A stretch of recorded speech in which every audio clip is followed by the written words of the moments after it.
Rain soaked the cemetery as a young maid collapsed beside a billionaire's grave, her hands buried in wet soil. Her sobs breaking the silence no money could buy. She cried like someone who had lost her only shelter in the world. Not an employer, not a master, but the one human being who had ever treated her like she mattered. Around her the flowers were expensive, the tombstone was perfect, yet the grief was real, raw, unpaid. What she didn't know was that the man beneath that grave was not truly gone, and somewhere nearby, unseen in the rain, someone was watching her cry. Before we enter this story, tell us in the comments where you're watching from and what time it is in your country. And if stories about kindness, truth, and hidden destinies move your heart, don't forget to subscribe. Sarah Owusu had learned very early in life how to become invisible. In the Balogun mansion on the outskirts of Lagos, invisibility was not a metaphor. It was survival. You spoke only when spoken to. You lowered your eyes when the masters passed. You learned to walk softly, to breathe quietly, to exist without leaving a trace. Sarah did all of that well. She woke before dawn every day, long before the sun warmed the marble floors of the mansion. While the city was still half asleep, she scrubbed, washed, folded, and cleaned, moving from room to room like a shadow that served but was never seen. By the time the Balogun family emerged from their rooms, everything was already perfect, and Sarah was already tired. No one asked how she felt. No one ever did. Mrs. Felicia Balogun, the matriarch of the house in everything but name, liked to remind the staff of their place. Her voice carried through the corridors, sharp and commanding, cutting through the air like a whip. Sarah. Did I ask for dust on that table? Sarah, move faster. You're not doing charity work here. Sarah, don't just stand there like a fool. Sarah always answered the same way. Yes, Ma. I'm sorry, Ma. I'll fix it, Ma. She never argued, never explained, never defended herself, because explaining only made things worse. Kelvin Balogun. Thomas's cousin was different from Felicia in tone, but not in cruelty. He smiled more. He joked, but his jokes always landed like stones. So this is the famous quiet one, he once said, circling Sarah as she served tea. Does she speak at all, or is she broken? The others laughed. Sarah lowered her head and kept pouring. Only one person in that house did not laugh. Thomas Balogun watched everything. He was not a man who raised his voice. He did not insult. He didn't need to. His authority was quiet, heavy, and unquestioned. When Thomas entered a room, conversations shifted. People straightened. Smiles became careful. To the world. Thomas Balogun was a billionaire, real estate, logistics, ports, warehouses, power. His name appeared in newspapers beside words like visionary and empire. His face appeared on screens beside politicians and investors, but inside his own house, Thomas was mostly silent and observant. He noticed how Sarah flinched before Felicia spoke. He noticed how she waited until everyone had eaten before touching food herself. He noticed how she thanked security guards by name, even when they barely nodded back. One afternoon, something small happened, small enough that no one else would have remembered it. Felicia accused Sarah of breaking a porcelain vase, an antique imported from Europe, expensive enough to make anger feel justified. The vase had fallen when Kelvin brushed past the table too quickly, but blame did not follow truth in that house. "You useless girl," Felicia snapped. "Do you know how much that costs?" Sarah knelt immediately, hands trembling. "I'm sorry, Ma, I didn't—" "Don't lie to me," Felicia shouted. "You think poverty gives you the right to destroy what you can't afford?" Thomas had been walking down the stairs when he heard it. He stopped. The room fell silent as he stepped closer. "She didn't break it," Thomas said calmly. Felicia turned, startled. "Thomas, I saw what happened," he continued. His voice was even but final. Kelvin brushed the table. Kelvin opened his mouth, then closed it again. Felicia forced a smile. "Well, accidents happen." "Yes," Thomas said. "They do." His eyes flicked briefly to Sarah. "Stand up," he told her. Sarah obeyed, confused, heart pounding. "Go finish your work," Thomas added. She bowed her head and left her legs shaking. That was all he said. No lecture, no punishment, no drama. But for Sarah, it was everything. That night she cried quietly into her pillow, not from pain, but from shock. No one had defended her before. Not once. Not ever. She did not allow herself to imagine why. She only felt something unfamiliar and dangerous bloom in her chest. Hope. From that day on, Sarah watched Thomas the way one watches a distant star, aware of its light, but never believing it could be reached.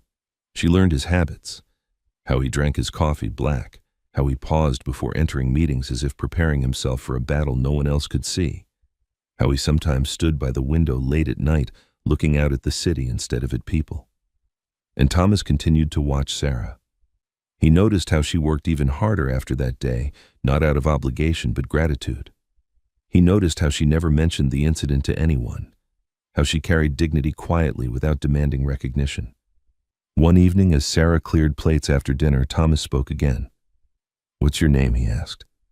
Sarah froze. She had worked in that house for 2 years. No one had ever asked her that. "Sarah, sir," she said softly. "Sarah Owusu." He nodded. "Where are you from?" "Ghana, sir. I came when my sister fell ill. I needed work." Thomas studied her for a moment, not unkindly. "Thank you for your work," he said simply. Then he walked away. It was nothing. And it was everything, because in a house where Sarah had been treated like furniture, someone had finally spoken to her like a human being. She did not know it then, but those small moments, those quiet observations were being stored carefully in Thomas Balogan's mind. Not as sentiment, as truth. Truth about loyalty, truth about character, truth about who people were when power believed itself unseen. And far away beyond Sarah's imagination, a reckoning was already taking shape. The morning Thomas Balogan did not come home, the mansion felt different. It was subtle at first, too quiet, too still, the kind of silence that presses against the ears instead of calming them.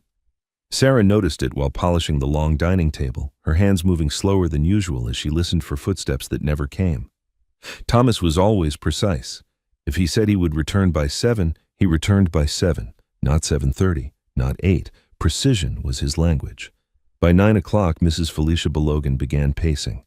"Call him again," she snapped at the house manager. "What kind of grown man switches off his phone?" Kelvin tried to sound relaxed, but his foot tapped against the marble floor. Maybe he stayed overnight in the city. Meetings run late, but no one truly believed that. At 10:30, the call came. Sarah was in the laundry room when she heard Felicia scream. Not a controlled shout, not a command, a scream. The sound tore through the mansion like glass shattering. Staff froze where they stood. Someone dropped a tray. Another began to pray under their breath. Sarah ran to the hallway, her heart pounding just in time to see Felicia sink into a chair, her phone slipping from her hand. "What happened, Ma?" the house manager asked, already pale. Felicia's lips trembled. "There's been an accident." The words felt unreal, floating in the air without meaning. "A serious one," she continued, struggling to breathe. "Thomas's car, the highway near the construction site. They say it exploded." The house spun. Sarah's knees gave way and she grabbed the wall to steady herself. Exploded. Someone asked questions. Someone else cried. Kelvin stared straight ahead, his face unreadable. Sarah heard none of it clearly. Her mind latched onto one image: Thomas standing by the window at night, staring at the city alive. Breathing, watching. She shook her head as if that could undo the words she had just heard. By noon, the news was everywhere. Billionaire businessman Thomas Balogan killed in tragic highway explosion. Powerful Nigerian tycoon dies at 47. Empire left without a king. Televisions blared in the living room. Phones rang endlessly. Security arrived. Lawyers followed. And still no one asked how Sarah felt. She moved through the chaos like a ghost, serving water, clearing glasses, listening to grief that felt rehearsed. Felicia cried loudly in front of visitors, pressing tissues dramatically to her eyes. "My nephew, my son," she sobbed. "He was everything to this family." Kelvin stood beside her, shaking his head solemnly. "This is a great loss, a great loss." Sarah watched from the doorway, her chest burning. She had seen Thomas's kindness when no one was watching. She had heard his silence speak louder than all this noise. And now, he was gone. That evening, Dr. Samuel Adebayo arrived. He spoke quietly with Felicia and Kelvin behind closed doors. His face was serious, professional, unreadable. The body was badly damaged, he said later, addressing the family. Identification was confirmed through personal effects. There will be a closed casket. Sarah's breath caught. Closed casket. It meant no goodbye, no last look, no proof her mind could cling to. That night, Sarah could not sleep. She sat on her narrow bed in the servants' quarters, staring at the wall, replaying every moment she had ever shared with Thomas Balogan. The way he had said her name, the way he had defended her without hesitation, the way he had thanked her. Her chest tightened painfully. She pressed her hand over her mouth to silence the sob that rose unexpectedly. "Thank you for your work." That was the last thing he had ever said to her. By morning, preparations for the funeral were underway. The mansion transformed quickly. Flowers arrived by the truckload. Chairs were arranged. Canopies erected. Everything was efficient, expensive, perfect, and completely empty. Sarah was assigned to assist during the ceremony. She was dressed in black like everyone else, but her grief felt different, heavier, unrecognized. As the funeral began, important guests filled the compound, politicians, business partners, men who had feared and respected Thomas Balogan in equal measure. Pastor Elijah Mensah spoke of legacy, of success, of impact. Thomas Balogan was a man of vision, the pastor said solemnly, a pillar of this nation. Sarah stood near the back, her hands clasped tightly together. They spoke of his wealth, his achievements, his name. No one spoke of his kindness. When the closed casket was lowered, Felicia wailed loudly, supported by two women. Kelvin bowed his head dramatically, his hand over his heart. Sarah did not cry, not then. It was only later, when the guests had left and the sun had begun to sink, that the weight finally crushed her. She waited until night fell, until the house was quiet again, until no one was watching. Then she slipped out. The cemetery was not far, but it felt like a lifetime away. The air was damp, the sky heavy, clouds gathered as if mourning too. Sarah stood before the grave marked with Thomas Balogan's name, her legs trembling. This time there was no crowd, no performance, no audience. She dropped to her knees. "I don't know why this hurts so much," she whispered, her voice breaking. "You barely knew me." Her tears fell freely now, soaking into the earth. "But you saw me, when no one else did." The rain began to fall softly, as if responding to her pain. "I hope you knew," she continued, pressing her palm to the ground. "I was grateful. Every day." Her shoulders shook as sobs overtook her. "I prayed for you. I still do." Behind the scenes of grief and rain, far from Sarah's reach or understanding, something else was happening. In a private medical facility miles away, machines hummed steadily. A man lay still, his face partially obscured, bandages wrapped carefully around his head and chest. His breathing was slow, controlled. Dr. Samuel Adebayo stood beside the bed, checking monitors. "He's stable," the doctor said quietly. "The world believes you're dead." The man's eyes opened, sharp, aware, alive. Thomas Balogan stared at the ceiling, listening to silence, to distance, to truth unfolding without him. "Good," he murmured. Outside, rain continued to fall, and at a grave marked with his name, the only person who cried for him without expectation knelt alone in the dark, unaware that the man she mourned was still breathing, still watching. By the third day after the funeral, grief in the Balogan mansion had begun to change its shape. It no longer wore black clothes and swollen eyes. It wore calculations. Sarah felt it in the air the moment she returned from the cemetery that night. The house was awake, lights on, voices low but urgent. Doors that had always been closed were suddenly opening. Papers appeared on tables where flowers had been just hours earlier. Thomas Balogan was barely in the ground, and the living were already moving on. Mrs. Felicia Balogan sat in the main living room, her back straight, her face dry. The dramatic sorrow she had displayed at the funeral was gone, replaced by something sharper, focused. "Kelvin," she said, tapping her manicured nails against the armrest, "you must speak to the lawyers again tomorrow." Kelvin nodded, leaning forward. "They said the will is clear, but there are areas we can interpret." Felicia's lips curved into a thin smile. "Everything is interpretable if you know where to look." Sarah stood near the doorway with a tray of tea, her hands steady but her heart uneasy.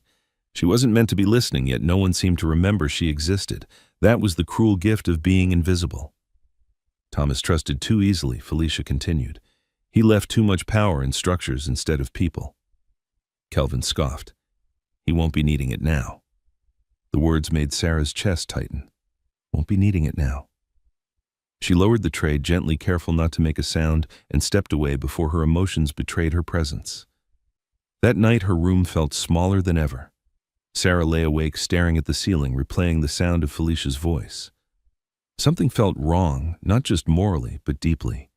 Like a house whose foundation had cracked while everyone admired the paint. She whispered a prayer into the darkness, the same one she had whispered at the grave. Protect what mattered to him. Morning brought orders. Felicia called the staff together, her tone clipped and efficient. Things will change around here, she announced.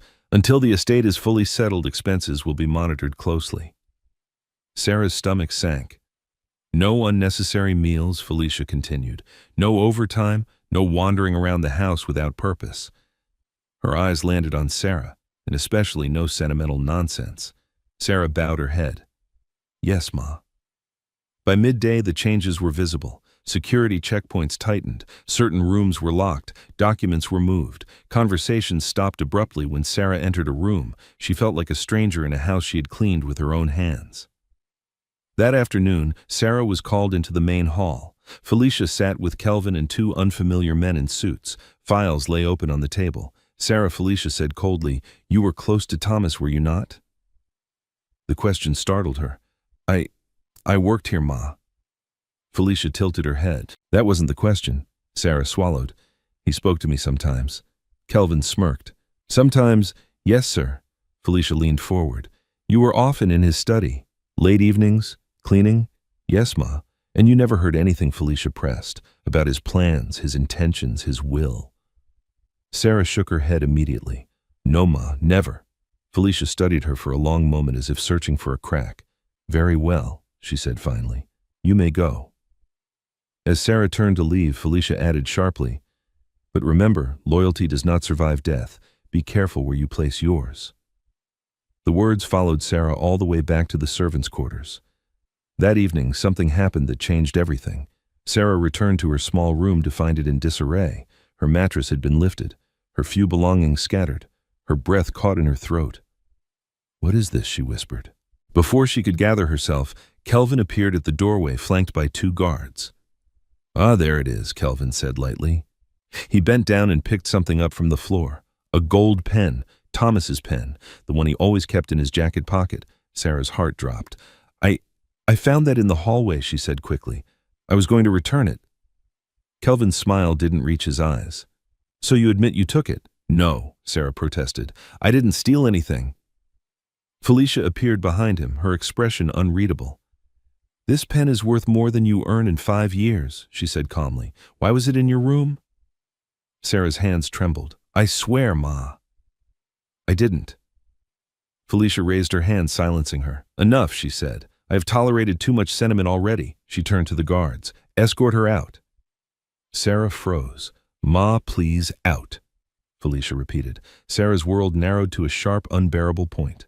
Chief Musa Abdullahi stood near the stairs watching silently. Their eyes met for a brief moment. Sarah saw conflict there, regret, but he did nothing. She was given 10 minutes to pack, 10 minutes to erase years. As Sarah stepped out of the mansion gates that night with a small bag in her hand, rain began to fall again, soft at first, then heavier. She looked back once. The house stood tall and bright, indifferent to her departure. Inside, plans continued. Miles away in a quiet medical room, Thomas Balogan listened to reports through a secure line. "Your aunt has begun restructuring the estate," Dr. Samuel Adebayo said carefully. "Kelvin is ambitious." Thomas closed his eyes. "And Sarah?" he asked quietly. There was a pause. "She was dismissed," the doctor said, "accused of theft." Thomas's jaw tightened. For the first time since waking, anger cut through his calm. Outside, rain soaked the city. And somewhere on a dark street, Sarah Owusu walked alone, carrying nothing but truth, dignity, and a loyalty that had cost her everything. Sarah did not know where to go. Lagos at night was a living creature, loud, restless, hungry. Headlights cut through the rain like knives. Street sellers pulled plastic sheets over their goods. People ran for shelter, but Sarah walked slowly, the weight of her small bag pressing into her shoulder like an accusation. She had been thrown out of the only place that had given her stability. Not kindness, not safety, but stability. Now even that was gone. She stopped under the weak cover of a kiosk awning, dripping wet, and tried to breathe. Her chest hurt in a way she could not explain, part humiliation, part grief, part disbelief. She whispered to herself, "It wasn't mine." The words vanished into the sound of rain. A bus drove past, splashing muddy water onto her skirt. Sarah flinched but didn't react. She barely felt it. What was wet clothes compared to the feeling of being erased? She thought of Naomi, her younger sister back in Ghana. Naomi's voice had always been soft, hopeful, the kind of voice that made Sarah want to keep living, even when life felt like punishment. "Please, Sarah," Naomi had said years ago, coughing weakly, "don't let the world make you hard." Sarah swallowed, fighting tears. "I didn't," she whispered. "I'm trying." But tonight she felt something dangerous creeping into her heart. Not hatred, a quiet question. Why is goodness always punished first? She wandered until the city thinned, until the bright lights gave way to dim street lamps and empty roadside. Her shoes were soaked through, her fingers were numb, her stomach cramped with hunger, but she barely noticed, because there was only one place her body seemed to pull her toward: the cemetery. She didn't plan it, her feet simply remembered. When she arrived, the gates were half open and the guardhouse looked empty. The rain had slowed to a steady drizzle, heavy enough to keep the world blurred, light enough to let her breathe. Thomas Balogan's grave sat where it had the night before, fresh soil, dark and swollen flowers still bright against the gray.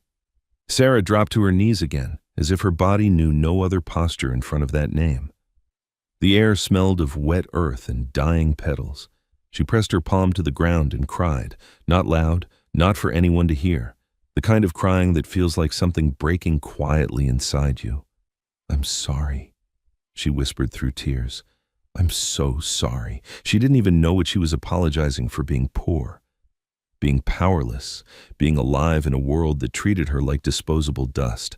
The tombstone stared back with cold certainty. Thomas Balogan, beloved son leader, legacy. Sarah laughed once, small, bitter, wounded. "Beloved?" she said shakily. "They loved your money, sir. That's what they loved." Her tears fell again. "I don't even know why I'm here," she admitted, voice trembling. "I shouldn't be. I should be angry. I should hate them. I should," her throat tightened. "But I can't leave you like this. I can't pretend you were just another rich man." She leaned forward until her forehead touched the soil. "You were the only one who ever asked my name," she whispered. "The only one who ever said thank you." Her shoulders shook. "That day with the vase, I still remember. I was so embarrassed. I wanted to disappear. And you didn't even raise your voice. You just told the truth, like I mattered." The rain drummed softly on the leaves above her. Sarah's voice lowered, becoming intimate, as if she truly believed he could hear. "I never said it because it wasn't my place," she continued. "But I prayed for you, sir. I prayed that God would protect you from the people around you." She swallowed hard. "And now you're gone and I'm outside like an animal." A sob broke loose. "They accused me of stealing your pen," she said, shaking her head. "Your pen? As if I would take something that belonged to you. As if I would stain your memory with that." Her hands clenched in the mud. "I didn't take it. I swear I didn't." She looked up at the tombstone, eyes, swollen face wet. "I don't know if anyone loved you for real," she said, voice cracking. "But I did. Not like they do. Not for your money. Not for your name." Her breathing shook. "I loved you because you were human when you didn't have to be." Silence followed her confession. A long, heavy silence, and then Sarah whispered something else, softer, almost ashamed. "I don't even know if a maid is allowed to love a man like you." She wiped her face with trembling hands. "But I couldn't stop it. I couldn't stop my heart from feeling safe when you were near." She stared down at the ground again, ashamed of how exposed she had become. "Now I have nothing," she said, "and it's stupid, but losing the job didn't hurt as much as losing you." She pressed her fingers into the earth as if she could reach him. "If you were here," she whispered, "you would know I didn't steal. You would have looked at me and seen the truth." Her voice turned angry for the first time, not at Felicia, not at Kelvin, but at fate itself. "Why did you die, sir?" she demanded quietly. "Why did God take the one person who... Her throat collapsed into sobs again. She didn't notice the movement at first. A car had stopped outside the cemetery gate. Its headlights remained off. A figure stood beneath an umbrella, watching from a distance. Sarah didn't see him. She was too deep in grief. But the figure saw everything. The way she held the soil like it might dissolve. The way her tears fell without performance. The way her voice broke on the word safe. Inside that umbrella, the man's face was partially hidden by shadow, but his eyes were unmistakable. Thomas Balogan. Alive. Watching. His heart pounded in a way it hadn't since the day of the staged accident. It wasn't fear. It wasn't pain. It was the sudden sharp shock of truth, because he had expected many things. He had expected crocodile tears. He had expected fake prayers. He had expected bitterness from those he had protected. But he had not expected this. A maid kneeling in the rain confessing love to a grave she thought held his body. No cameras, no audience, only raw devotion. Thomas's fingers tightened around the handle of the umbrella. Beside him, Dr. Samuel Adebayo whispered, "We should leave. It's not safe for you to be here." Thomas didn't move. His eyes remained fixed on Sarah. "She's the only one." Thomas murmured, voice tight, "The only one crying like this." The doctor hesitated. "Sir." Thomas swallowed the emotion rising unexpectedly in his throat.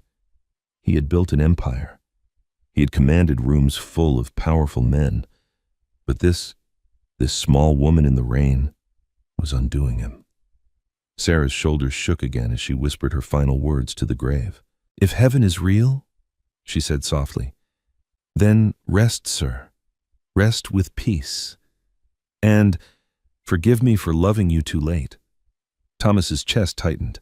He took a step forward, just one, then stopped. Because if she saw him now, everything would shatter too soon. The plan, the evidence, the reckoning he was preparing. And yet, he couldn't ignore what he had just witnessed. He turned slightly, voice low, controlled, dangerous. "Felicia will pay for this," he said. "Kelvin too." Dr. Samuel swallowed. "What do you want to do about Sarah?" Thomas looked at the woman still kneeling, still crying, still unaware. "Find out where she sleeps tonight," Thomas said quietly. She shouldn't be on the streets. The rain continued to fall, and Sarah Owusu, believing she was alone, held on to the only thing she had left, her truth. Sarah didn't know she was being watched. After the rain eased into a thin mist, she rose slowly from the ground, her knees aching, her clothes heavy with water and grief. She bowed her head once more to the grave, whispering a final prayer, then turned away. The night swallowed her footsteps as she walked back through the cemetery gates, unaware that her life had already begun to change direction. She slept that night in a cramped shelter near the bus station, curled on a thin mat among strangers. The air smelled of sweat and damp concrete. Every sound startled her awake. Yet even in exhaustion, her dreams were filled with Thomas's calm voice, asking her name, thanking her for her work. She woke before dawn with tears drying on her cheeks. Across the city, in a discreet private facility hidden behind high walls and unmarked gates, Thomas Balogan sat upright in bed, his body still healing, his mind painfully alert. Dr. Samuel Adebayo stood by the window, arms crossed. "You shouldn't be out there," he said again, quieter now. "Not yet. Your ribs are still fragile." Thomas nodded, but did not look away from the darkness beyond the glass. "I know." Silence stretched between them. "What you saw tonight," the doctor continued carefully, "wasn't part of the plan." Thomas finally turned his head. "No," he said, "it wasn't." He closed his eyes, replaying the image. He could not erase the way Sarah had knelt in the rain, the way her hands had dug into the soil, as if the earth itself might answer her pain. The sound of her voice stripped of all caution. "I built this plan to expose greed," Thomas said slowly, "to separate loyalty from performance." He opened his eyes again, sharper now. "But I didn't expect to find love buried in it." Dr. Adebayo said nothing. "You think I'm a fool?" Thomas went on. "A rich man moved by a poor girl's tears?" "No," the doctor replied honestly. "I think you finally saw something real." Thomas exhaled a short, controlled breath. She was thrown out like trash. Yes, for a lie. Yes. Thomas's hand clenched into a fist. Pain shot through his ribs, but he welcomed it. It grounded him. "They crossed a line," he said quietly. Dr. Adebayo nodded. "Then we proceed carefully. Emotion cannot rush this." Thomas met his eyes. Emotion didn't rush it. It revealed it. Later that morning, Chief Musa Abdullahi received a call on a secure line. The voice on the other end was calm, unmistakable. Sir Musa said, straightening instantly. "I want to report," Thomas said, "not on the estate, on Sarah Owusu." Musa hesitated. "She was dismissed late last night. I tried to intervene." "I know," Thomas said. "Where is she now?" Musa gave the location of the shelter. There was a pause. "She didn't steal," Musa added quietly. I would stake my name on it. Thomas's voice softened slightly. I believe you. When the call ended, Musa sat down heavily, his heart racing. For the first time since the funeral, hope flickered. Meanwhile, back at the mansion, Felicia Balogan stood in Thomas's study, running her fingers across the polished desk. It's done, Kelvin said, leaning against the doorframe. The girl is gone. Felicia nodded. Good. She knew too much. She knew nothing, Kelvin scoffed. Felicia turned sharply. Which is exactly why she was dangerous. Kelvin raised an eyebrow. You think Thomas trusted a maid with secrets? Felicia's gaze hardened. Thomas trusted people based on character. That was his weakness. She picked up a folder and flipped through its contents. And people like her are loyal in inconvenient ways. Kelvin laughed lightly. She's irrelevant. Felicia closed the folder with a decisive snap. No one is irrelevant, only removed. They didn't know that every move they were making was being quietly documented. That every phone call, every signature, every transfer was adding weight to a case that would one day crush them. That afternoon, Sarah stood in line at a roadside cafe clutching the last of her money. She ordered the cheapest meal and ate slowly, savoring each bite as if it might be her last for a while. Hunger had taught her patience. As she stepped back onto the street, a black car pulled up beside her. The window rolled down halfway. Sarah froze. A man in plain clothes leaned slightly toward her. Miss Owusu. Her heart jumped. Yes, I'm with a private security firm, he said calmly. We've been asked to ensure you're safe. Her instinct screamed danger. By who? He hesitated, choosing his words carefully. By someone who owes you the truth. Sarah shook her head, backing away. I don't want trouble. The man lifted his hands gently. You're not in trouble, and no one will force you. But please, someone is worried about you. Worried. The word felt foreign. Sarah studied his face. He didn't look like the men who had accused her. He looked respectful. Where would you take me? She asked quietly. To a place where you can rest, he replied, and where your name is clean. Her throat tightened. My name was never dirty, I know, he said simply. After a long moment, Sarah nodded once. The car drove through streets she did not recognize, then through gates that opened silently. The house they arrived at was modest compared to the Balogan mansion, but it was warm, quiet, safe. Inside, Sarah was given dry clothes, food, and a room with a real bed. No questions, no accusations. As she sat on the edge of the bed, overwhelmed, she whispered, "Thank you." "You're welcome," the man said. "Someone will speak with you soon."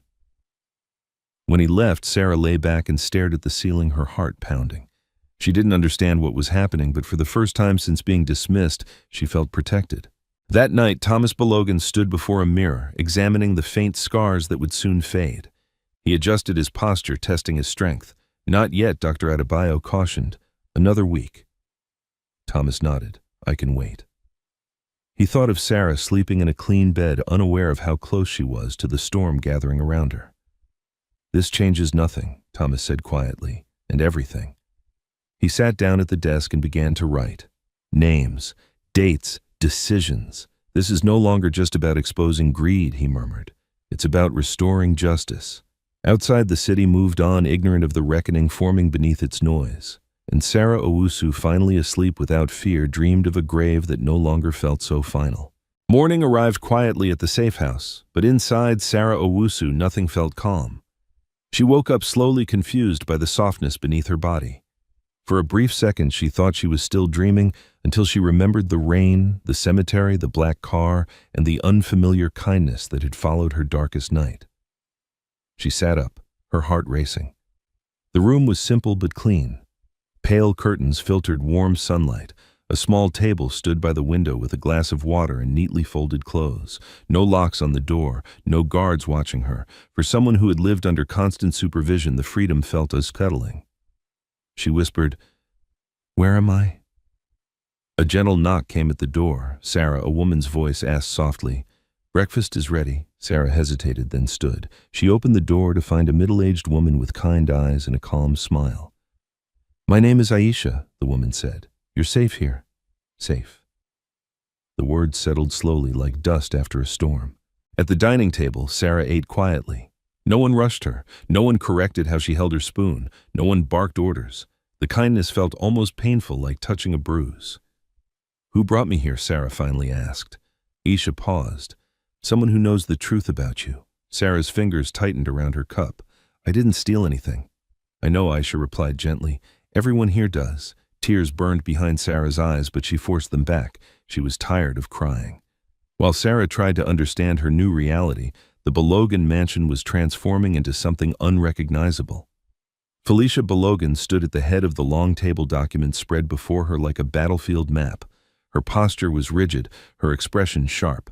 Effective immediately, she announced all discretionary spending is frozen. Staff contracts will be reviewed. Kelvin nodded eagerly. We should also consider selling off some overseas assets. Liquidity first. Felicia glanced at him. Careful, we don't want to appear desperate, Kelvin smirked. Just prepared. Around them, lawyers and advisors murmured approval. Plans layered over plans. Numbers replaced names. Thomas Balogan had become a memory and a resource. No one spoke of grief anymore. Later that day, Felicia dismissed the remaining household staff, cutting the team in half. Efficiency, she called it. Fear spread quietly among those left behind. Chief Musa Abdullahi watched everything in silence. His loyalty to Thomas had not faded, but it had become dangerous. That evening, as he patrolled the outer grounds, his phone vibrated. A single message. Continue observing. Do not intervene yet. Musa exhaled slowly. Yes, sir, he murmured. Across the city, Thomas Balogan watched security footage on a tablet, his jaw set. He had access to everything, now emails, bank records, hidden cameras.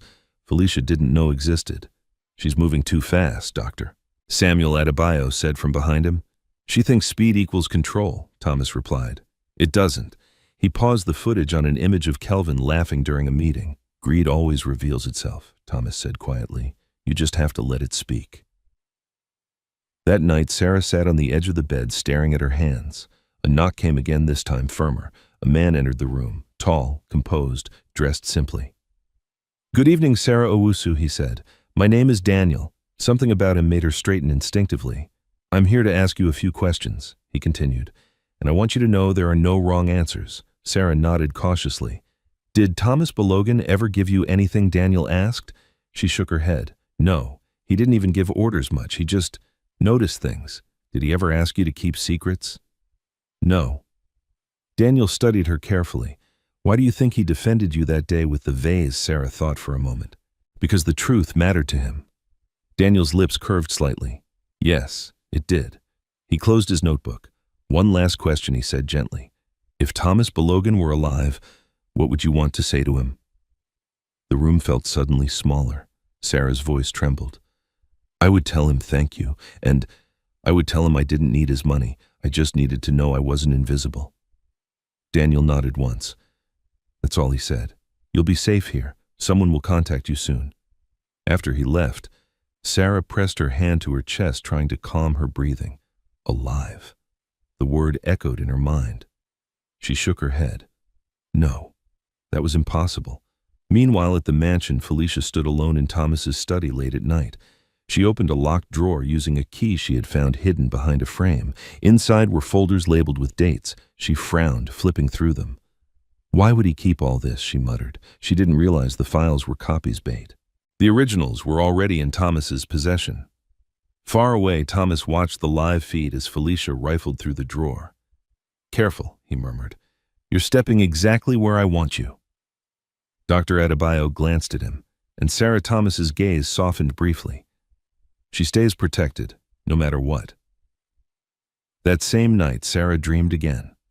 This time, Thomas wasn't silent. He stood under a tree looking at her with that same calm expression and said her name clearly. Sarah. She woke with her heart pounding.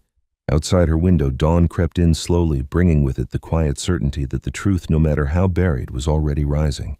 The accusation did not end the night Sarah Owusu was forced out of the Balogan mansion. It followed her. By morning, it had a voice. Felicia Balogan ensured it did. News traveled quietly at first through phone calls, whispers among staff, carefully chosen words passed to people who knew how to repeat them louder. By the time Sarah finished breakfast at the safe house, her name had already begun to change shape in the mouths of others. She stole from the late Mr. Balogan. Imagine. After everything. These poor ones are always the same. Sarah didn't know any of this yet. She sat in the small living room staring at a television she hadn't turned on. Her hands were folded tightly in her lap, her mind restless. The calm around her felt temporary, like borrowed time. When the knock came, she flinched. This time it wasn't gentle. Aisha opened the door, her expression tightening as she stepped aside. Two men entered. One wore a neatly pressed uniform. The other carried a folder. Sarah Owusu, the uniformed man, asked, "Yes?" Sarah answered, her voice steady despite the fear tightening her chest. "I'm Officer Tunde Akinwale," he said. "We need to ask you a few questions regarding a complaint filed against you." Aisha's eyes widened. "She's done nothing wrong." "That will be determined," the officer replied politely. Sarah stood. "What complaint?" The man with the folder opened it and slid out a photograph. Thomas's gold pen. Her heart sank. "You are accused of stealing property belonging to the late Thomas Balogan, officer," Akinwale said evenly. "A witness claims the item was found among your belongings." Sarah shook her head slowly. "That's not true." "You're denying possession?" the officer asked. "I'm denying theft," she said. "I didn't take it. Someone planted it." The second man scribbled notes. "Mrs. Felicia Balogan has requested formal questioning." The officer continued. "You'll need to come with us." Sarah looked to Aisha, fear flickering for the first time. "Please, I didn't do this." Aisha hesitated, then stepped forward. "She will cooperate, but she is not a criminal." Officer Akinwale nodded. "Then, this will be resolved quickly." As Sarah was escorted outside, a black vehicle waited at the curb. For a brief moment, the memory of another black car, the one that had brought her safety, flashed through her mind. This one felt different. At the station, the air was thick with heat and impatience. Sarah was seated on a hard bench while officers moved in and out, glancing at her with varying degrees of curiosity and judgment.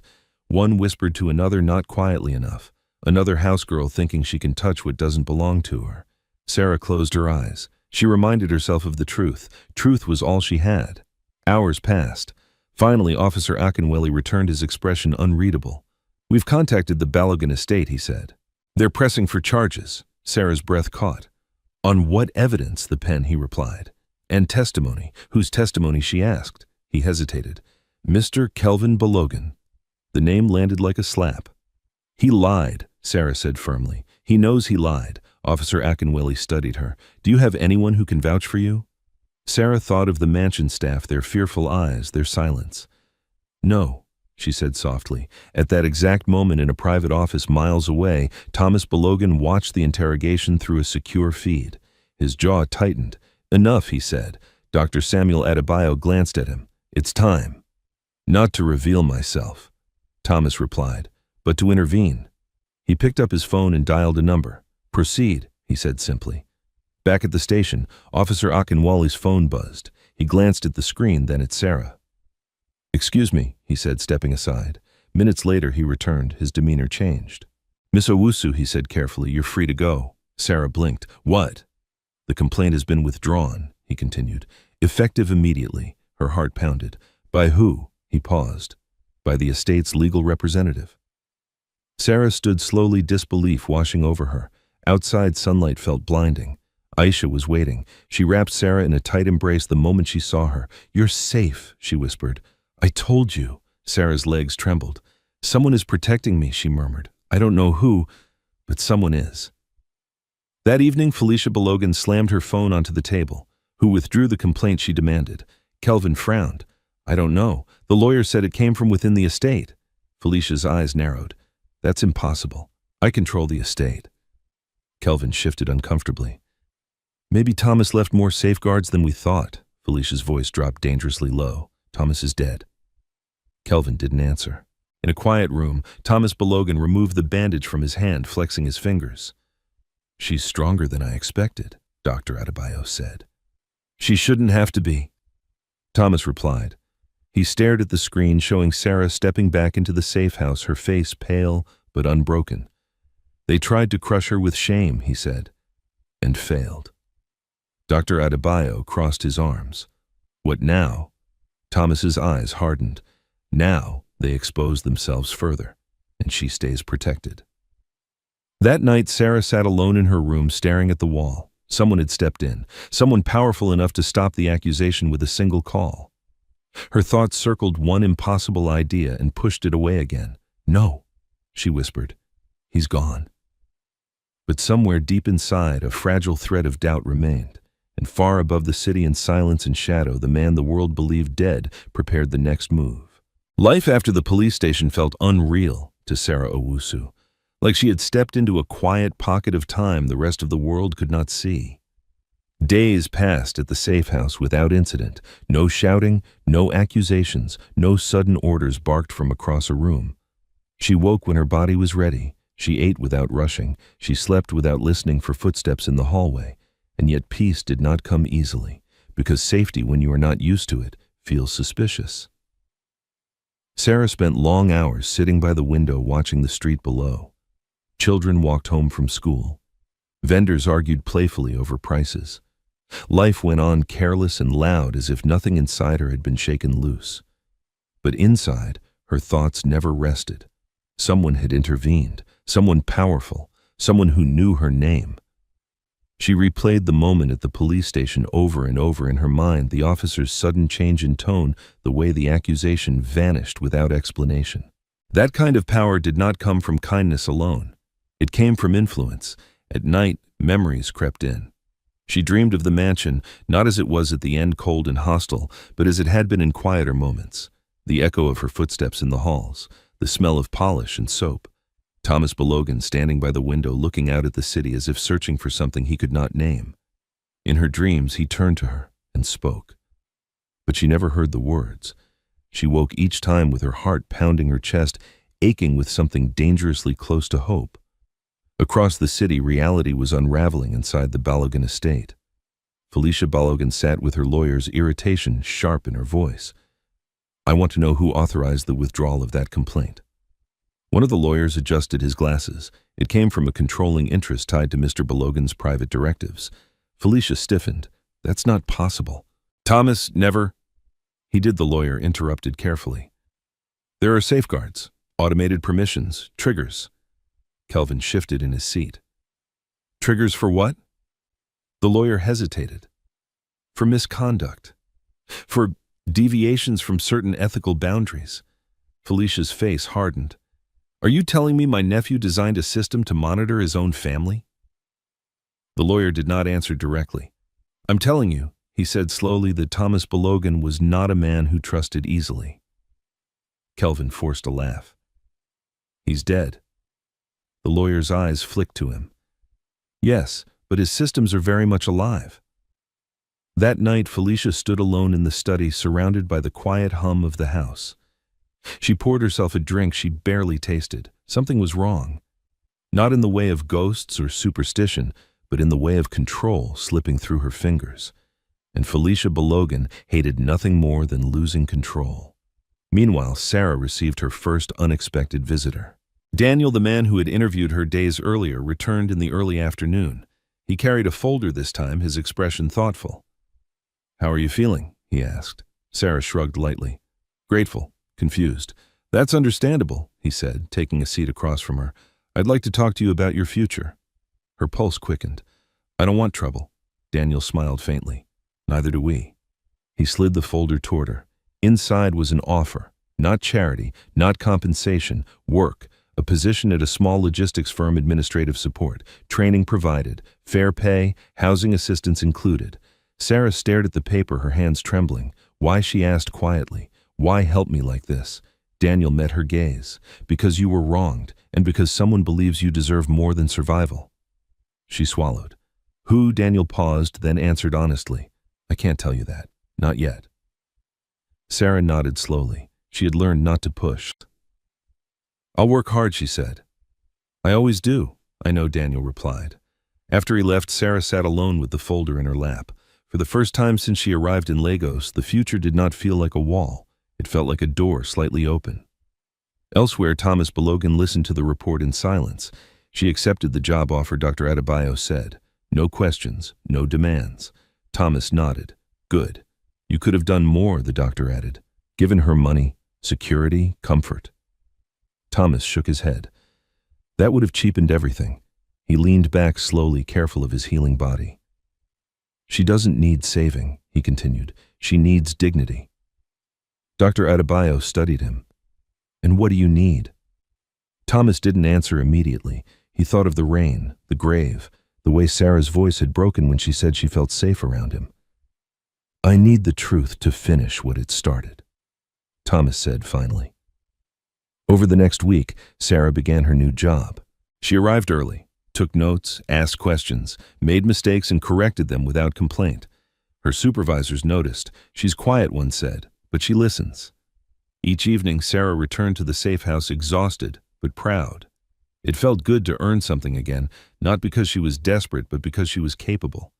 Yet even as her life slowly stabilized, the past refused to release her completely.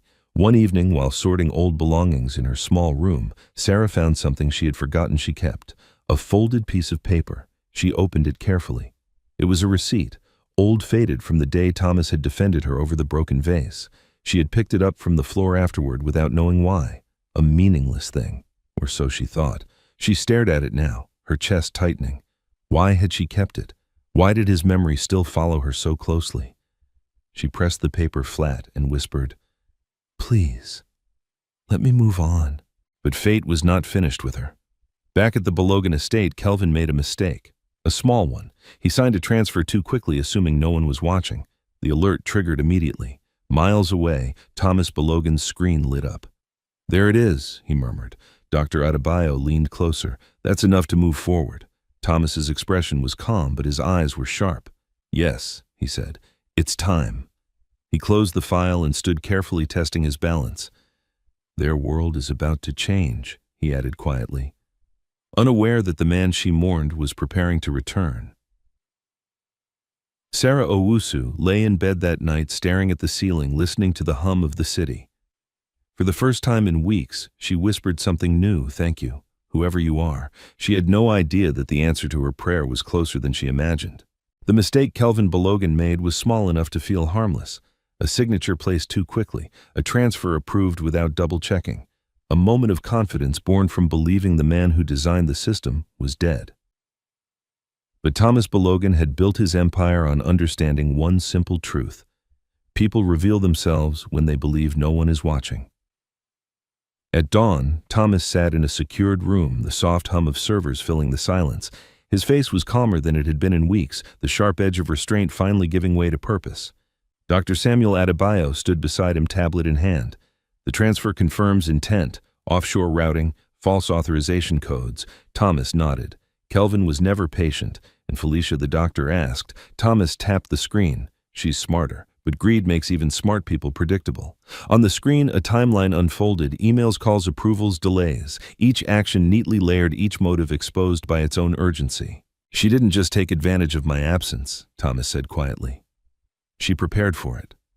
He closed his eyes briefly, recalling his aunt's voice, the way she had spoken of loyalty as something temporary.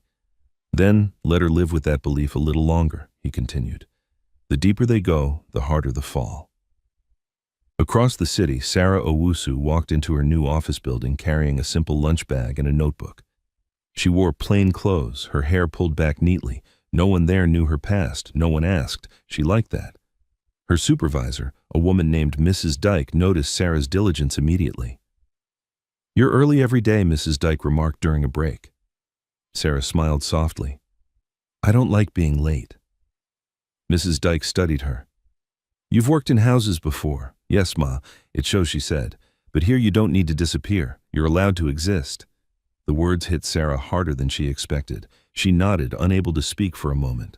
That evening, as Sarah returned to the safe house, she noticed something different. A subtle change in the air, a sense of anticipation she couldn't explain. Aisha met her at the door, smiling. You have a visitor. Sarah's heart jumped. Who? A friend, Aisha replied gently. In the sitting room, Daniel stood waiting. His expression was serious but not unkind. I won't stay long, he said. I just wanted to see how you're settling in. I'm grateful, Sarah replied honestly. For everything? He nodded. Good. There was a pause. Sarah, he said carefully, have you told anyone about the cemetery? About what you said at the grave? Her breath caught. No. Why would I? Daniel studied her face. No reason. I just needed to know.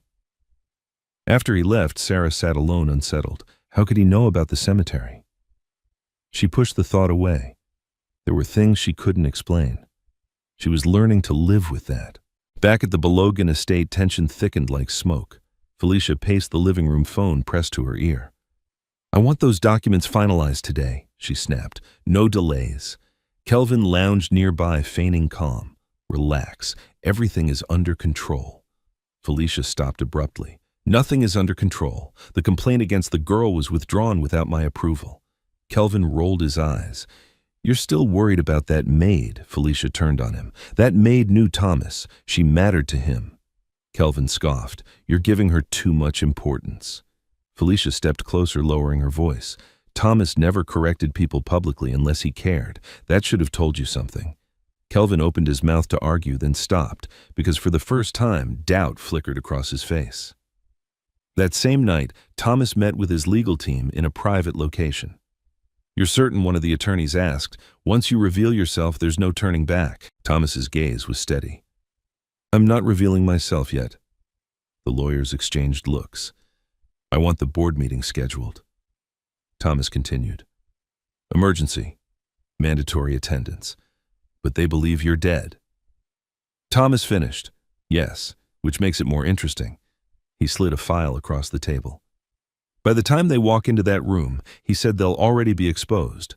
I just need them to speak." The attorney nodded slowly. "And Sarah Owusu?" Thomas didn't hesitate. "She stays out of it. This is not her battle, but she's central to the motive the lawyer pointed out, the theft accusation." Thomas's eyes hardened. "She is not evidence. She is not leverage. She is a human being." Silence followed. Understood. Meanwhile, Sarah sat on her bed that night, writing in a small notebook she had bought with her first paycheck. It was something she had never done before. She wrote about her sister Naomi, about the smell of rain on soil, about how strange it felt to be treated with respect. And then, without meaning to, she wrote his name. Thomas. She stared at it, her pen hovering. "I miss you," she whispered, embarrassed, even though no one could hear her. "I don't know why." She closed the notebook quickly, as if afraid of her own honesty. Elsewhere, Thomas Billionaire stood before a mirror again, his suit now fitting comfortably over his healing body. He tested his voice low and calm. "Good evening," he said softly. "Thank you all for coming." He paused, imagining the room, the shock, the silence, the fear. A faint smile touched his lips. "They won't be ready," Dr. Adebayo said. "No," Thomas replied. "They never are." The next morning, invitations went out. Emergency board meeting, mandatory attendance regarding the Billionaire estate.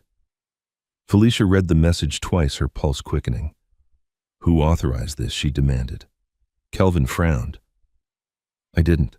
Fear crept in quietly, threading itself through the arrogance they had worn like armor. Something was moving, and they could feel it.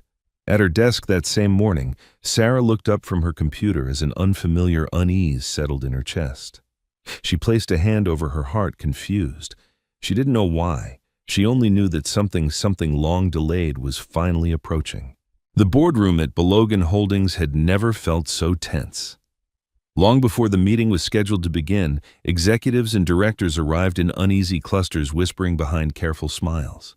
The walls, polished wood, and framed photographs of ports towers and ribbon cuttings seemed to watch them. Thomas Billionaire's face appeared in several of those frames, frozen in confident moments from a past that now felt dangerously present. Felicia Billionaire entered last. She wore black not for mourning anymore, but for authority. Her steps were deliberate, her chin lifted. She took her seat at the head of the table as if it had always belonged to her. Kelvin slid into a chair beside her, leaning back, trying to look relaxed. His fingers betrayed him, tapping against the armrest. "This is ridiculous," he murmured. An emergency meeting with no agenda. Felicia didn't answer. She was reading the room, counting faces, measuring loyalties. The door closed. Silence fell like a held breath. At exactly 9 o'clock, the screen at the front of the room flickered to life. A man's voice filled the space, calm, unmistakable, and very much alive. "Good morning, ladies and gentlemen." Every head snapped toward the screen. Felicia's hand froze mid-adjustment of her glasses. Kelvin's smile vanished. The face that appeared was not Thomas, at least not yet. It was Daniel, standing in a dimly lit office. "I appreciate you all attending on such short notice," Daniel continued. What you are about to see is a review of estate activities conducted since the passing of Mr. Thomas Balogan. A murmur rippled through the room. Felicia leaned forward. Who authorized this presentation? Daniel's gaze flicked to the camera. Mr. Balogan did. The words landed heavy. Kelvin scoffed loudly. That's impossible. Daniel didn't react. He pressed a button. The screen split into timelines. Transactions, signatures, approvals. Numbers scrolled. Dates highlighted themselves. As acting representatives of the estate, Daniel said evenly, certain individuals were granted temporary authority. That authority came with conditions. The screen zoomed in on a transfer. Kelvin's transfer. His name glowed red. Kelvin straightened. That was a routine adjustment. Daniel nodded, routed through an offshore account not disclosed in Mr. Balogan's directives. The room stirred again. Felicia's jaw tightened. You're making accusations without context. Context is exactly what we're providing, Daniel replied.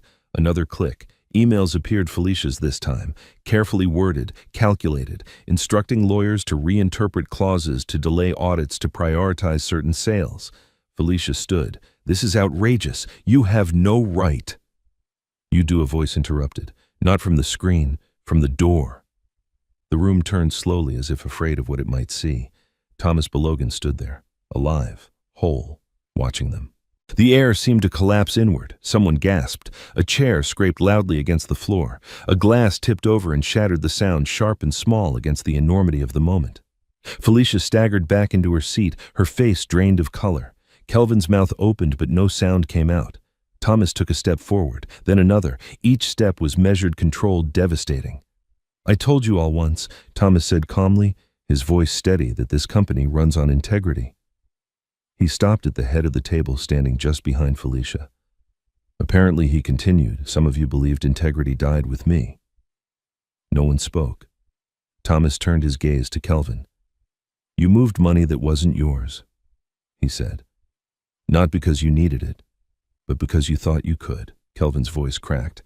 Thomas, I can explain. Thomas looked at Felicia. And you, he said quietly, you turned grief into opportunity. Felicia swallowed. You faked your death. Yes, Thomas replied. And you failed the test. He gestured to Daniel, who continued the presentation without missing a beat. Let's finish, Thomas said. The screen displayed legal notices, internal triggers, automatic reversals, freezes. With immediate effect, Daniel read all unauthorized transactions are nullified. Full audits will commence. Relevant parties will cooperate with authorities. Kelvin stood abruptly. You can't do this. Thomas met his eyes. I already have. Security entered the room, calm, professional. Felicia's voice trembled with fury. You humiliated us. Thomas leaned closer to her, his voice low. No, you revealed yourselves. As Kelvin was escorted out, panic finally broke through his bravado. This isn't over, he shouted. Thomas didn't respond. When the room had settled into stunned silence, Thomas addressed the board. This meeting was never about revenge, he said. It was about truth. He paused. And truth, he added, has consequences. The board members nodded stiffly, some avoiding his gaze, others visibly relieved. Thomas turned away, signaling the end of the meeting. Outside, sunlight spilled through the corridor windows. Thomas stopped walking. For the first time since stepping into the room, his composure faltered just slightly. Because now came the harder part. Across the city, Sarah Owusu sat at her desk reviewing invoices, unaware that a storm she had never asked for was finally breaking. Her phone buzzed. An unknown number. She hesitated, then answered. Sarah Daniels' voice said gently, There's someone who would like to see you. Her heart skipped. Who? There was a pause. Someone you've already said goodbye to. Sarah's breath caught. Her fingers tightened around the phone. What do you mean? She whispered. Outside the office window, the city moved on cars, honking people rushing life loud and ordinary. Inside Sarah, everything went still. Sarah Owusu did not remember standing up from her chair. One moment she was holding the phone, listening to Daniel's words echo in her ear. The next, she was on her feet, her heart pounding so violently it felt like it might tear through her chest. Someone I already said goodbye to, she whispered again, her voice barely steady. Yes, Daniel replied. If you're willing, he would like to see you today. Sarah's fingers trembled. Is this some kind of mistake? There was a softness in Daniel's pause. No. The call ended gently, but the silence that followed was deafening. Her co-workers noticed her pale face. "Sarah, are you all right?" Mrs. Dyke asked, concern etched into her brow. Sarah forced a nod. I need to step out for a moment." She barely remembered gathering her things. She walked out of the building as if in a trance, the sun too bright, the world too loud. Her mind raced through impossible explanations, a relative, a coincidence, a misunderstanding. But her heart whispered one terrifying thought: alive. The drive felt endless. When the car finally stopped, Sarah found herself outside a quiet compound she had never seen before. No grandeur, no signs of wealth, just calm. Daniel met her at the gate. "You don't have to go in," he said gently. "You can leave at any time." Sarah swallowed. "If I don't, I'll never forgive myself." They walked inside. The room was simple: a couch, a table, sunlight filtering through sheer curtains, and there, standing near the window, was Thomas Balogan, alive, breathing, real. Sarah's legs gave out. She would have fallen if Daniel hadn't stepped forward instinctively, but Thomas moved faster. He caught her. "Sarah," he said softly. The sound of his voice broke something inside her. She pulled away suddenly, stumbling back as if burned. Her eyes widened, her chest heaving. "No," she whispered. "No, I buried you." Tears streamed down her face, uncontrolled, angry, confused. "I cried for you," she said, her voice rising. "I cried at your grave." Thomas's eyes glistened. "I know, that was all it took." The tears turned sharp, her grief twisting into fury. "You watched me," she said, realization crashing over her. "You watched me cry." Thomas nodded slowly. "Yes." Her hands shook as she clenched them into fists. "Do you have any idea what that did to me?" "I do," he said quietly, "and I will carry it for the rest of my life." Sarah laughed once, a broken, disbelieving sound. "You let them throw me out. You let them call me a thief. I didn't let them." Thomas replied, a pain evident now. "I stopped it as soon as I could without destroying the plan." "What plan?" she demanded. "Testing people, playing dead." Her voice cracked. "You tested me too." Thomas took a careful step forward. "No, I never tested you." She shook her head. "Then what was I? Collateral damage." The words hung heavy between them. Thomas closed his eyes briefly. "You were the proof I didn't know I was looking for." "That doesn't make it better," Sarah whispered. "I know." Silence settled. Finally, Sarah spoke again, quieter now, wounded but honest. "Everything I said at that grave, did it mean nothing to you?" Thomas looked at her fully, then no defenses left. It meant everything he said. It changed everything. He told her the truth, not all at once but carefully, about the accident, the plan, the need to expose greed, the way her tears had undone him. "I built systems to catch criminals," he said, "but I never built one to protect the innocent." Sarah listened without interrupting, tears still falling silently, and now she asked finally, "Now I want to make it right." Thomas said, "Not with money, not with power, with truth." She looked at him. Really looked at him for the first time since the shock had settled. "You hurt me," she said simply. "Yes, but you also believed me when no one else did." "Yes." Her voice dropped. "I don't know what to do with that." Thomas nodded. "I don't expect you to." He took a step back, giving her space. "I won't ask you to forgive me," he continued, "and I won't ask you to stay. All I want is to tell the truth publicly." Sarah frowned slightly. "Why?" "Because they didn't just lie about money," Thomas said. "They lied about you." He met her eyes steadily. "And I want the world to hear your name spoken with respect." Later that day, the press gathered in disbelief. Cameras flashed as Thomas Balogan stepped forward, alive, composed, undeniable. "I am aware the world believes I died," he began calmly. "That belief was intentional." Gasps rippled through the crowd. "But what matters more than my survival," he continued, "is what was revealed in my absence."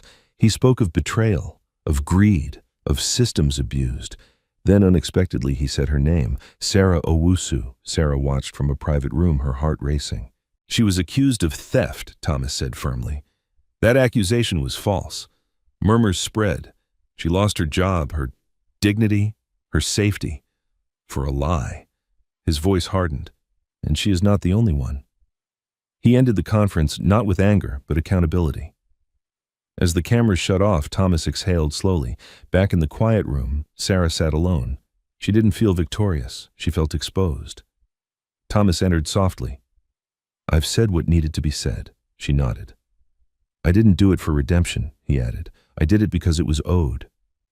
Sarah stood slowly. "I don't hate you," she said, "but I can't trust you yet." Thomas nodded. "That's fair."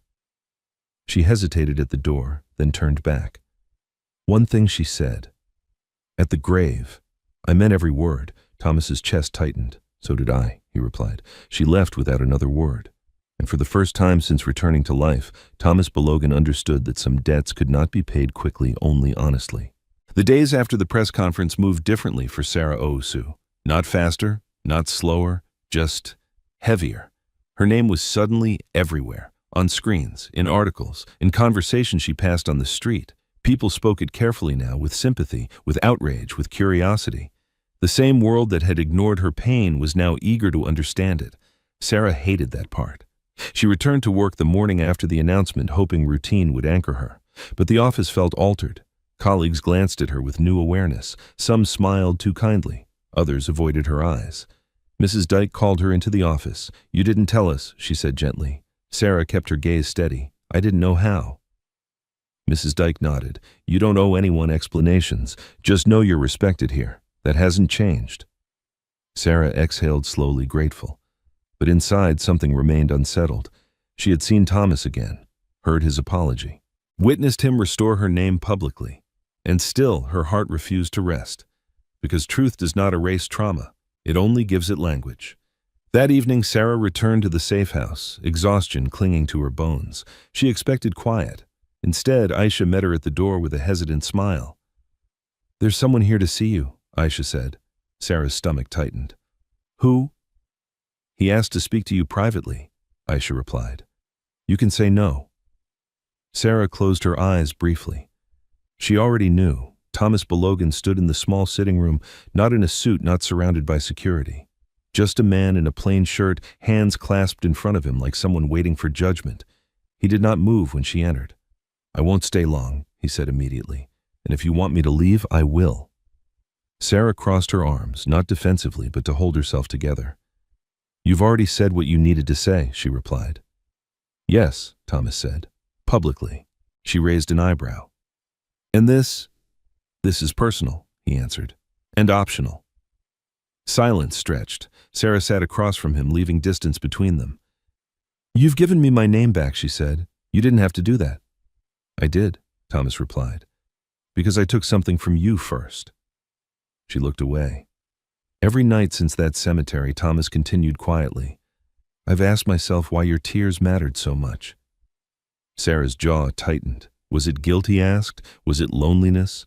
Or was it because for the first time in my life someone loved me without knowing who I was? She met his eyes, then surprised. "I didn't love your money," she said firmly. "I didn't even love your power. I know. I loved that you were kind when no one forced you to be." She continued, "That you noticed people who were invisible." Her voice softened. "And that's why this hurts.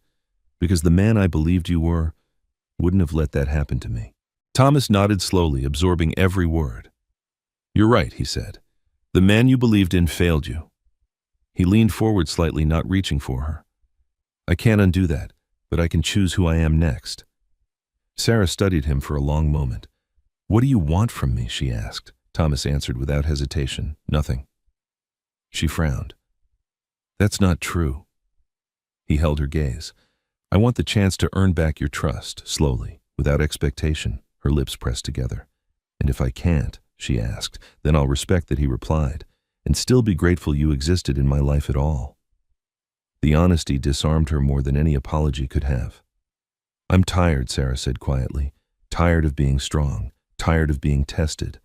I won't test you again." Thomas said, "I promise." She stood, signaling the end of the conversation. "I don't know where this goes," she said, "but if you want to be in my life, you'll have to meet me where I am." Thomas stood as well. "Wherever that is," he said, "I'll meet you there." After he left, Sarah sat alone in the quiet room, staring at the space he had occupied. For the first time, she didn't feel angry. She felt cautious, which for her was progress. Over the following weeks, Thomas kept his distance but not his word. He didn't send gifts, didn't call unexpectedly, didn't appear uninvited. Instead, small things changed around her. The logistics firm where Sarah worked received new contracts, fair ones, transparent ones, without pressure. Her supervisors noticed growth opportunities opening naturally. Training programs appeared. A promotion path was outlined, not for her alone, but for everyone.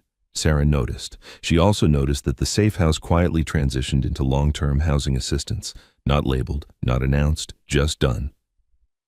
One afternoon, Daniel met her for coffee. "He's trying," Daniel said, carefully. "I see that," Sarah replied.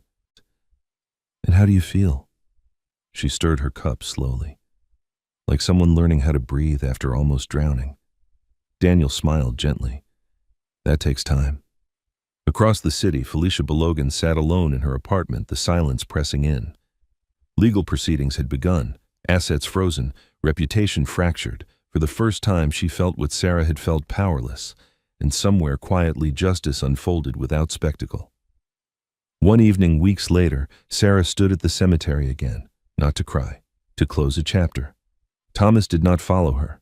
He waited by the gate far enough to give her space. Sarah knelt briefly, placed a single flower on the grave, and stood. When she turned, Thomas was there, but he didn't speak. She walked toward him slowly. "I needed to say goodbye to who I thought you were," she said. "And hello?" he asked gently. She considered him. "To who you might become," she answered.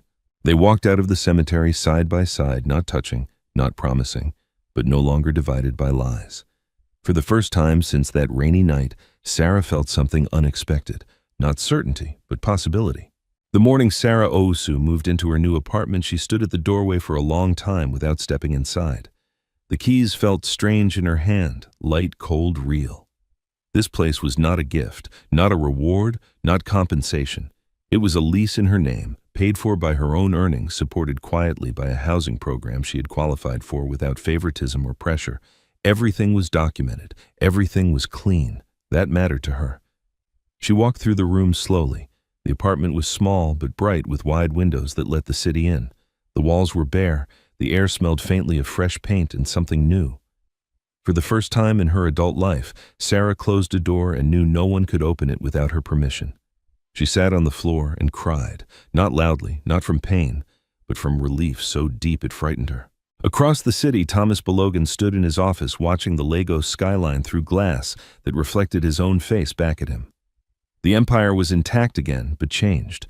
The boardroom no longer echoed with fear. Audits were ongoing. Systems were being rebuilt. People who had abused power were gone. And yet Thomas felt less in control than ever before, because the one thing he could not command, trust, stood just out of reach. He had kept his promise to Sarah. Distance, patience, no pressure, but patience did not quiet longing. He picked up his phone, hesitated, then set it down again. Later that evening, Sarah received a message from Daniel. He's hosting a small dinner. No press, no agenda, just people who were hurt and those trying to do better. You're invited. No obligation. Sarah stared at the screen for a long time. She didn't owe Thomas anything, but she owed herself the right to choose. She replied with one word. Okay. The dinner was held at a modest restaurant overlooking the lagoon. No security detail, no cameras, just warm lights, quiet music, and simple food. When Sarah arrived, Thomas stood as she approached, not out of habit but respect. "Thank you for coming," he said. She nodded. "Thank you for asking," without insisting. They sat across from each other. Around them were people Sarah didn't recognize, former employees who had been wrongfully dismissed, a supplier whose contract had been manipulated, a junior manager who had spoken up and paid the price. Thomas listened more than he spoke. He apologized without defending himself. He acknowledged harm without minimizing it. He didn't ask for forgiveness. Sarah watched carefully. This wasn't a performance. This was accountability. After dinner, as the group slowly dispersed, Sarah and Thomas remained seated. "You didn't have to include me in this," Sarah said. "I did," Thomas replied, "because your pain was part of the truth that woke me up." She studied him. "You're changing." "I'm trying," he answered. "There's a difference." She smiled faintly. That night, Thomas walked her to her car, but did not open the door for her. Not because he lacked manners, because he knew she didn't need saving. "Good night, Sarah," he said. "Good night, Thomas." As she drove away, Sarah felt something unfamiliar settle into her chest, trust not whole, not healed, but forming, slowly. Over the next months, their lives began to intersect gently. They met for coffee in public places, talked about books, not wounds, laughed about ordinary things. Thomas never brought up the grave unless she did. Sarah never flinched when he said her name. One afternoon, Sarah visited the Billionaire Foundation for the first time, not as a subject of charity, but as a consultant. She walked through the building with confidence, her head high. "This program focuses on domestic workers," she said to the team. "But dignity isn't training, it's protection." Thomas watched from the back of the room. She wasn't speaking for him, she was speaking from herself. That night he told her the truth he had been holding back. "I don't want to define you by what you suffered," he said. "But I can't pretend I don't care." Sarah looked at him steadily. "Caring isn't the problem," she said. "Control is." "I won't try to control you," Thomas replied, "even if it means losing you." The words settled between them. Weeks later, on a quiet Sunday morning, Sarah invited Thomas into her apartment for the first time. She cooked. He washed dishes. They argued lightly over music. At one point, she caught him standing in her living room, looking around with quiet wonder. What she asked. He shook his head. "I never imagined you like this." "Like what, free?" he said. Sarah's throat tightened. That night, as rain began to fall against her windows, Sarah spoke the words she had been holding for months. "I don't forgive easily," she said. "But I don't want to live closed either." Thomas listened. "I'm still afraid," she admitted. "But I don't want fear to decide everything." He took a slow breath. "I love you," he said, not as a demand, not as a plea, not because you're strong, not because you're kind, but because you're you. Sarah didn't answer immediately. She stood, walked to the window, watched the rain trace lines of silver down the glass. Then she turned back to him. "I loved you once," she said softly, "without safety, without truth." She stepped closer. "If I love you again," she continued, "it will be with my eyes open." Thomas nodded. "That's all I ask." She reached for his hand, not because she needed it, but because she chose it. Outside, the city breathed. And inside that small apartment, two lives, once divided by silence, power, and pain, stood finally on equal ground. The day Sarah Owusu returned to the cemetery, the sky was clear. No rain, no thunder, no dramatic signs.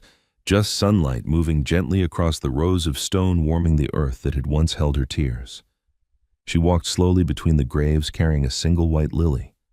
Not because it was expensive, not because it was symbolic, but because it was simple and real. Thomas followed several steps behind her. He had asked if she wanted to go alone. She had shaken her head. "Not alone," she said, "just not in front." So he walked behind her, now silent, respectful, present without intrusion. They stopped in front of the grave that once carried his name. The stone was still there. Thomas Billionaire, beloved son leader legacy. Sarah knelt, resting the lily gently at the base. For a long moment she said nothing. Thomas waited. "I used to think this place held you," Sarah said finally, her voice calm, "that if I cried hard enough, you might hear me." She exhaled slowly. "But it wasn't you I buried here." Thomas felt his chest tighten. "It was my fear," she continued. "My belief that kindness doesn't survive power. That people like me don't get seen unless we're broken." She stood. "And today I'm letting that go." Thomas stepped forward, then not to interrupt but to stand beside her. "I don't want this grave to remind me of pain anymore," Sarah said. "I want it to remind me of truth." She turned to him. "You died here," she said gently, "and something better lived." Thomas swallowed. "I wish I could erase what you went through," he said quietly. "I don't," Sarah replied, "because it taught me something." She met his eyes. That dignity isn't given by the powerful, it's claimed by the brave. They stood there together, the silence between them no longer heavy but whole. Later that afternoon, Sarah returned to her apartment alone. She opened the windows, letting the city in, the laughter, the traffic, the distant music. She moved through her space with ease, touching the bookshelf, the table, the chair by the window. This life was hers. Not borrowed, not defended, earned. Her phone buzzed, a message from Naomi. "I saw you on the news again. You look different." "Happier," Sarah smiled and typed back, "I am. I finally feel like myself." That evening, Thomas hosted one final meeting at Billionaire Holdings, not with lawyers, not with executives, but with people, employees from every level, contractors, cleaners, drivers, assistants. He stood at the front of the room, not elevated, not framed by symbols of power. "I once believed leadership meant control," he said. "Now I understand it means responsibility." He paused. "I failed that responsibility when I allowed an experiment to harm an innocent person." A murmur moved through the room. "I won't repeat that mistake." He announced permanent reforms, worker protections, anonymous reporting systems, legal aid support, housing partnerships. But what stayed with people wasn't the policy, it was the humility. After the meeting, Thomas didn't retreat to his office. He walked out into the city. Later that night, he stood outside Sarah's building, looking up at the light in her window. He didn't call. He didn't knock. He simply stood there, breathing in the quiet truth that love, real love, waits for consent. Upstairs, Sarah turned off her lamp and lay in bed, her thoughts calm. She wasn't afraid of the future anymore, because she knew she could walk away if she needed to, and choosing to stay was no longer survival, it was strength. Weeks passed, life settled, not into perfection but into honesty. Sarah continued her work, rising steadily. She mentored others who reminded her of herself, quiet, capable, overlooked. Thomas worked beside her, not above her. They argued sometimes, laughed often, chose each other daily. One evening, as the sun dipped low and the city softened, Thomas turned to Sarah on her balcony. "I don't want to build a future that erases the past," he said. "I want one that honors it." Sarah considered him. "Then we build it slowly," she replied, "and we don't hide the scars." He nodded. That night they stood together, watching the city lights come alive. No secrets, no tests, no graves between them, only two people once divided by power and silence, now bound by choice. And somewhere beneath the noise of the city, a quiet truth held steady, that kindness, when seen and protected, has the power to resurrect more than the dead. It can resurrect dignity, hope, and love. Life does not always reward kindness immediately. Sometimes it tests it harshly, unfairly, without explanation. But this story reminds us of something deeper. That character is revealed when power believes itself unseen and dignity survives even when stripped of everything else. Sarah Owusu had nothing, but she kept her truth. Thomas Billionaire had everything but had to lose it to learn what mattered. Their journey teaches us that real love is not proven by grand gestures, but by accountability, patience, and the courage to change. So let us ask ourselves, when no one is watching, who are we kind to? And when we have power, do we protect the vulnerable or test them? If this story touched your heart, share your thoughts in the comments below. Have you ever been unseen and still chosen goodness? And if you believe stories like this matter, stories of hope, justice, and human worth, don't forget to subscribe, because kindness deserves to be remembered.